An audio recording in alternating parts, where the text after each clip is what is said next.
Por otra parte, el timing hace referencia al momento operativo de cada activo, siendo exactamente igual para las tendencias alcistas, es decir, timing positivo, como para las tendencias bajistas. Explico esto un poquito más. Ese sentimiento, ese saber dónde estás, el balanceo, el estar dentro de saber que te estás moviendo al unísono con el mercado, por decirlo de alguna manera, vendría a ser como la traducción de timing, el integrarlo todo, el moverte con gracilidad, bien, dentro de tu operativa en el mercado, tiene que entender que puede haber momentos, como hablábamos, de respirar el mercado, momentos de pleno impulso. Tenemos timing, el momento 1, el principal, el que marcamos. Si es alcista sería pleno impulso, un momentum alcista. Nosotros, ¿cómo podemos detectar cuando hay un momentum alcista o una tendencia con fuerza? Nosotros podemos utilizar el indicador del CCI para determinar si hay una fortaleza en ese crecimiento del precio en el tiempo. El CCI por encima de 100 nos indica que el precio está creciendo muy rápido en el tiempo, por tanto se trata de un impulso. Si se mantiene durante bastante tiempo a pesar de los retrocesos, podemos incluso hablar que está habiendo una tendencia fuerte. El timing 1 o pleno impulso también se puede ver en el MAC cuando van creciendo los histogramas del MAC y vemos que va subiendo por encima de 0 y sigue subiendo y se va separando del 0. Cuanto más separado del 0 no significa que tenga más impulso, ¿bien? Pero sí mientras va subiendo. El timing 2, por ejemplo, sería cuando el precio respira. Normalmente después de un impulso grande, consideramos impulso, podemos considerar un momento impulsivo en las monedas, todo aquel superior como a 40 pips para un día. Tener en cuenta que las operaciones de intradiario se van a mover entre el rango de 20 a 40 pips antes de girar durante los patrones naturales del precio. La zona de la sesión londinense hasta la zona de las 10, 10 y media, 11, que normalmente a las 10 y media empiezan las noticias, etcétera, etcétera, y entonces puede variar, puede parar, se puede corregir o puede cambiar de lugar e irse hacia abajo, ¿no? También tenemos lo que es la entrada de la sesión americana, que puede también modificar, hacer una corrección en el impulso. Sería el timing 2. Luego tenemos el -1 y -2, que son timing negativos. Significaría lo mismo. Impulso, movimiento, sentimiento, pleno impulso, pero bajista. En este caso, los números negativos son bajistas. El timing 3 sería el final de la corrección, cuando vamos viendo que el mercado se agota. Veremos cómo luego en la gráfica podemos detectar por múltiples y además salta claramente a la vista. Las personas que me siguen en las mentorías, a las personas a las que de mentoría privada, lo vemos claramente y al precio aprendemos a detectar cómo se está agotando por muchos y múltiples factores. Hay muchas cosas donde ver que el mercado se agota. Bien, y además se ve claramente.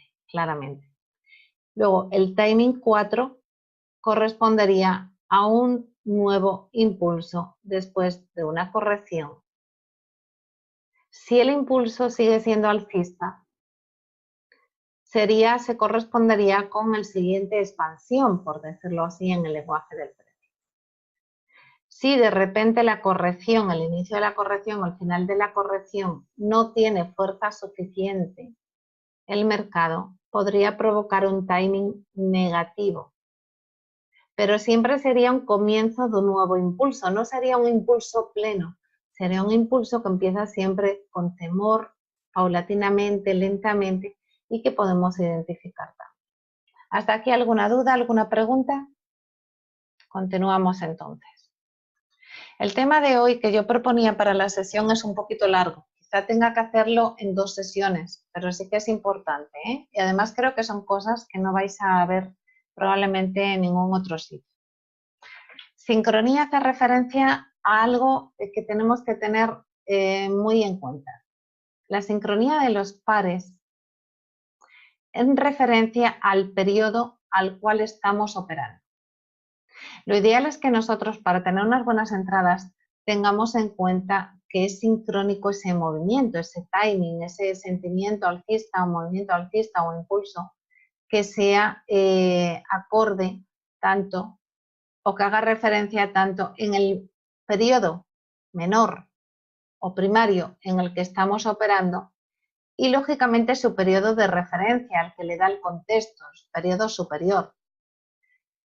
Lo ideal, ¿qué es? Lo ideal es que tengan momentos, impulsos operativos, que además cuando vayamos a un periodo superior nos observemos que también forman parte de otro impulso que también sea en la misma dirección.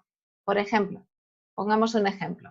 Si tenemos un periodo de referencia de H1 y queremos,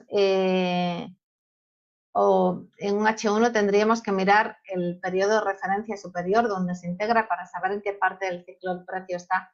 Si en ese periodo de referencia, por ejemplo, en el periodo de referencia de diario para un H1, vemos que tanto la entrada nuestra es alcista, porque vemos un impulso alcista en H1, como si además lo comprobamos que ese movimiento también se está dando en un periodo más largo de un impulso al que pertenece, que también es alcista, ahí podremos tener mayores recorridos. Por tanto, ya nos da un timing de cuánta distancia yo puedo recorrer por la sala de baile, cuánta distancia yo puedo recorrer por el escenario de mi MetaTrader antes de recoger ganancias. Nosotros podemos también extrapolar eso con el CCI. Con el indicador CCI nos va a indicar si está creciendo la fuerza de la tendencia en un activo. Lo podemos ver en ambos periodos de referencia, en periodo superior y el periodo primario en el que estemos analizando, para ver si en ambos el CCI es claramente fortaleza alcista, o en uno es fortaleza alcista y en otro, sin embargo, está corrigiendo, porque no es lo mismo entrar en una compra durante una corrección a la baja, aunque en un periodo inferior nosotros esa corrección nos dé un recorrido. Lo podemos aprovechar, pero siempre lo aprovecharemos con más cautela, porque lógicamente nos va a dar menos recorrido, ya que la referencia superior nos está indicando que es un movimiento en sentido contrario. En definitiva, la probabilidad de acierto va a depender de mirar mercados correlacionados, de mirar lo que está haciendo la mayoría de los participantes, de identificar a los participantes dentro de los ciclos del precio, identificar las oportunidades que nos dé el precio. Las oportunidades que nos va a dar el precio, ¿cuál va a ser? Los desequilibrios que produzca el mercado. Esas van a ser las mayores oportunidades. Y ahora me explico, para que no sepa entender lo que es el desequilibrio que se produzca. El libro de órdenes nos lo demuestra muy bien. El flujo de órdenes nos lo demuestra muy bien. El del desequilibrio, el crecimiento del precio en la gráfica, siempre que haya un lado que sea más débil, es decir, que haya menos compradores, por ejemplo, y más vendedores, el precio se va a dirigir hacia el lado más débil. Siempre. Siempre. Si nosotros tenemos más presión vendedora que compradora, el precio va a caer. Si nosotros está subiendo el mercado y tenemos muchos más compradores que vendedores, el precio va a subir. Ahora, los vendedores y compradores que entran al mercado vendiendo al mercado, no aquellos que salen en el libro de órdenes. El libro de órdenes lo que determina es dónde están los tapones, los acúmulos de precio, donde el precio va a parar si hay muchísimas órdenes en un determinado nivel.